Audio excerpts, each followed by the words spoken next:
আমাদের হ্যাঁ বা না ভোট দিতে বলা হচ্ছে তার গভীরে কি আছে তা কি আমরা সাধারণ মানুষ বুঝতে পারছি? আনুপাতিক প্রতিনিধিত্ব বা পিআর পদ্ধতি আসলে কি? উচ্চকক্ষ জিনিসটাই বা কি? প্রধান উপদেষ্টা ডক্টর মোহাম্মদ ইউনূস জাতির উদ্দেশ্যে দেওয়া ভাষণে জানিয়েছেন, আগামী জাতীয় সংসদ নির্বাচনের দিনই অনুষ্ঠিত হবে জুলাই সনদের ওপর গণভোট। স্বৈরাচারের পতনের পর সংবিধান সংস্কারের পথে এটি নিঃসন্দেহে এক বিশাল পদক্ষেপ। জাতির জন্য এটি একটা আশার আলো বলা যেতে পারে। কিন্তু আলোর নিচেই যেমন অন্ধকার থাকে, তেমনি এই ঘোষণার ভেতরেও কি লুকিয়ে আছে কোনো গণবিভ্রান্তির আশঙ্কা? অন্তত গণমাধ্যম, সামাজিক যোগাযোগ মাধ্যমে আমরা দেখছি যে আলাপ উঠেছে, জনগণ আসলে এই জুলাই সনদ নিয়ে কতটা জানে। হ্যাঁ, আমরা সবাই সংস্কার চাই। যে দানবীয় শাসন ব্যবস্থা আমাদের ঘাড়ে চেপে বসেছিল তার পুনরাবৃত্তি রোধ করতে একটি নতুন গণতান্ত্রিক কাঠামো অপরিহার্য, এটা আমরা সবাই মানি। কিন্তু যে চারটি বিষয়ের ওপর আমাদের হ্যাঁ বা না ভোট দিতে বলা হচ্ছে তার গভীরে কি আছে তা কি আমরা সাধারণ মানুষ বুঝতে পারছি?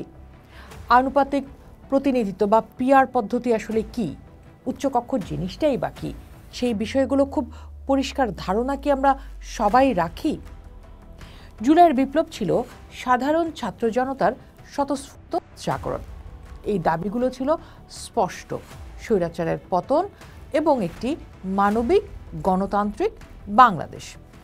কিন্তু এই মুহূর্তে আমাদের সামনে যে জটিল গাণিতিক ও কাঠামোগত সংস্কারের প্রস্তাব রাখা হয়েছে তা কি সেই সরল আকাঙ্ক্ষার প্রতিফলন বলে আপনার কাছে মনে হয়, নাকি নতুন কোনো রাজনৈতিক গোলকধাঁধার সূচনা হচ্ছে বলে ধারণা করছে সবাই? চলুন একটু সহজ করে বুঝি। আনুপাতিক প্রতিনিধিত্ব বা পিআর মানে হলো আপনি আর আপনার এলাকার এমপি প্রার্থীকে সরাসরি ভোট দেবেন না। আপনি ভোট দিবেন একটি দলকে, তার প্রতীকে। সারা দেশে যে দল যত শতাংশ ভোট পাবে, সংসদের উচ্চকক্ষে 100 আসনের তত শতাংশ আসন সেই দল পাবে। তথ্য হিসেবে এটি শুনতে কিন্তু বেশ ভালো শোনা যায়। জামাতে ইসলামী বা ইসলামী আন্দোলনের মতো ছোট দল বা বাম দলগুলো আমরা অনেক সময় দেখি যে সারা দেশে যাদের ভোট একেবারেই আসন পায় না বা তারা উচ্চকক্ষে সংসদে এর মাধ্যমে কিন্তু প্রতিনিধিত্বের সুযোগ পাবে। উইনার টেকস অল বা বিজয়ীর একচ্ছত্র আধিপত্যের যে সংস্কৃতি আমরা এতদিন দেখে এসেছি তার অবসান ঘটবে। কোনো দলই হয়তো একক সংখ্যাগরিষ্ঠতা পাবে না। চমৎকার না ব্যাপারটা? কিন্তু প্রশ্নটা অন্য জায়গায়। এই পদ্ধতিতে উচ্চকক্ষে কে যাবেন তা নির্ধারণ করবেন আপনি নন, কিন্তু করবেন ঢাকার দলীয় নেতারা। দলীয় তালিকা থেকে মনোনীত ব্যক্তিই হবেন আপনার প্রতিনিধি। গণভোটের দ্বিতীয় বড় প্রস্তাব হলো উচ্চকক্ষ প্রতিষ্ঠা। বলা হচ্ছে এটি হবে 100 সদস্যের একটি দ্বিতীয় সংসদ, যা গঠিত হবে দলগুলোর প্রাপ্ত ভোটের অনুপাতে। সংবিধানের মতো গুরুত্বপূর্ণ কোনো পরিবর্তনে এই উচ্চকক্ষের অনুমোদন লাগবে। এর পেছনের উদ্দেশ্য অবশ্যই মহৎ। শেখ হাসিনা যেভাবে এক তুড়িতে তত্ত্বাবধায়ক সরকার ব্যবস্থা বাতিল করে দিয়েছিল, ভবিষ্যতে কোনো স্বৈরশাসক যেন সংসদের একক সংখ্যাগরিষ্ঠতার জোরে তেমন কিছু করতে না পারে, তার জন্য এটি একটি সেফটি ব্রেক। কিন্তু এই 100 জন সদস্য কারা হবেন? তারা তো জনগণের সরাসরি ভোটে নির্বাচিত নন। দলীয় তালিকা থেকে আসা এই ব্যক্তিরা কি সত্যি দেশের বিবেক হিসেবে কাজ করবেন, নাকি দলের অনুগতদের পুনর্বাসনের কেন্দ্রে পরিণত হবেন? সেটি কিন্তু পরিষ্কার নয়, অন্তত যতক্ষণ পর্যন্ত আমরা ভোট না দিচ্ছি। পরাজিত প্রার্থী, অবসরপ্রাপ্ত আমলা, দলের অনুগত ব্যবসায়ী, এদের নিয়ে কি একটি কার্যকর উচ্চকক্ষ গঠন সম্ভব? অন্তত আমাদের আগের অভিজ্ঞতা কি বলে? এটি একটি শক্তিশালী রক্ষা কবচ না হয়ে বরং আরেকটি অভিজাত ক্লাব হয়ে ওঠার দিকেই কি যাবে না? সবচেয়ে বড় প্রশ্ন হলো, বাংলাদেশের রাজনীতির মূল সমস্যা নির্বাচনী পদ্ধতিতে নাকি রাজনৈতিক সংস্কৃতিতে? আমাদের সমস্যা হলো অসহিষ্ণুতা, প্রতিহিংসা এবং প্রতিষ্ঠানগুলোকে ধ্বংস করে দেওয়ার প্রবণতা। অনেক বিশ্লেষক এখন বলছেন শেখ হাসিনার দানবীয় উত্থানের পেছনে ফার্স্ট পাস্ট দ্য পোস্ট পদ্ধতির চেয়ে বড় ভূমিকা ছিল একটি অগণতান্ত্রিক নিপীড়নমূলক রাজনৈতিক সংস্কৃতির। আমরা যদি সেই সংস্কৃতি বদলাতে না পারি তাহলে কোনো পদ্ধতিই কাজে আসবে না।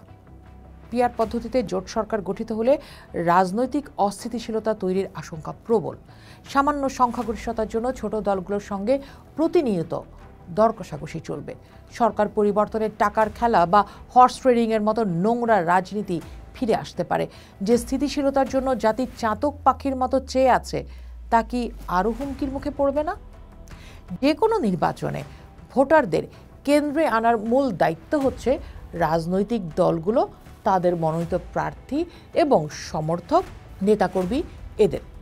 যেহেতু জাতীয় নির্বাচন ও গণভোট একই দিনে হচ্ছে, ফলে রাজনৈতিক দলগুলো ভোটারদের কেন্দ্রে নিয়ে আসার ক্ষেত্রে সর্বাত্মক চেষ্টা চালাবে এমনটাই ধারণা করা যায়। তবে গণভোট অনুষ্ঠিত হবে 48টি বিষয়ের উপর, যা কিছুটা জটিল সংবিধান সংক্রান্ত।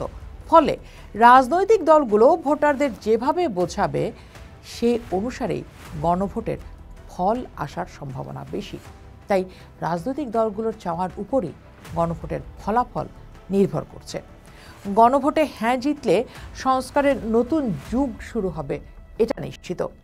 কিন্তু না জিতলেও সব পথ বন্ধ হয়ে যাবে না, কিন্তু কিছু সংস্কার নির্বাহী আদেশে বাস্তবায়ন হয়ে যাবে। তবে অনেক মৌলিক সংস্কারই অনিশ্চয়তায় পড়ে যাবে, যা নির্ভর করবে ক্ষমতাসীন দলের ইচ্ছা অনিচ্ছার উপর। আমাদের নিশ্চয়ই মনে আছে স্বৈরশাসক এরশাদের পতনের আগে বিএনপি, আওয়ামী লীগ সহ প্রধান রাজনৈতিক দলগুলোকে নিয়ে 3 জোটের রূপরেখা বা সংস্কার উদ্যোগ তৈরি করা হয়, তবে সেটা আইনি ভিত্তি পায়নি। ফলে এর বেশিরভাগই পরবর্তী সংসদে বাস্তবায়ন করা যায়নি। আর এই আশঙ্কা থেকেই এনসিপি ও জামায়াত জুলাই সনদের একটি আইনি ভিত্তির ব্যাপারে জোর দিচ্ছিল বারবার, আর বিএনপি আইনি ভিত্তির বিপরীতে শক্ত অবস্থান নিয়েছে। অন্তত তাড়াহুড়া করতে তারা রাজি নয়। 2001 সাল থেকে পরবর্তী সবগুলো নির্বাচনে ক্ষমতাসীন দল ও তাদের জোট 2/3 সংখ্যাগরিষ্ঠতা নিয়ে সরকার গঠন করেছে। আগামী নির্বাচনে সংখ্যাগরিষ্ঠতা পেলে সংস্কারের ভবিষ্যৎ কী হবে তা বলা মুশকিল। সাধারণ সংখ্যাগরিষ্ঠতা পেলে হয়তো বিরোধীদের চাপের মুখে কিছু কিছু সংস্কারের উদ্যোগ নেওয়া হতে পারে, কিন্তু তা না হলে ফলাফল খুব একটা সুখকর হবে না। জাতি হিসেবে আমরা একটি ঐতিহাসিক সন্ধিক্ষণে দাঁড়িয়ে আছি। গণভোটের সিদ্ধান্তকে আমরা স্বাগত জানাই, কিন্তু এর বিষয়বস্তু নিয়ে ব্যাপক জনসচেতনতা তৈরি করা অপরিহার্য। অন্তর্বর্তী সরকারের উচিত পিআর বা উচ্চকক্ষের মতো জটিল বিষয়গুলো কি, এর সুবিধা অসুবিধা কি, তা দেশের প্রতিটি নাগরিকের কাছে সহজ ভাষায় পৌঁছে দেয়া। জুলাইয়ের বিপ্লব কোনো রাজনৈতিক দলের এজেন্ডা ছিল না, ছিল জনগণের মুক্তির আকাঙ্ক্ষা। সেই আকাঙ্ক্ষার ফসল যেন কোনো জটিল ও দুর্বোধ্য পদ্ধতির বেড়াজালে আটকে না যায়, আমাদের এমন একটা ব্যবস্থা দরকার যা সহজ, স্বচ্ছ এবং যা প্রতিটি নাগরিককে তার প্রতিনিধির কাছে জবাবদিহি চাওয়ার ক্ষমতা দেয়। জুলাইয়ের শহীদদের রক্তস্নাত পথ বেয়ে যে নতুন বাংলাদেশের স্বপ্ন আমরা দেখছি, তা যেন কোনো অপরীক্ষিত পদ্ধতির গবেষণাগারে পরিণত না হয়। পোস্ট দেখুন, ভাবুন, করুন, পোস্টের সাথেই থাকুন।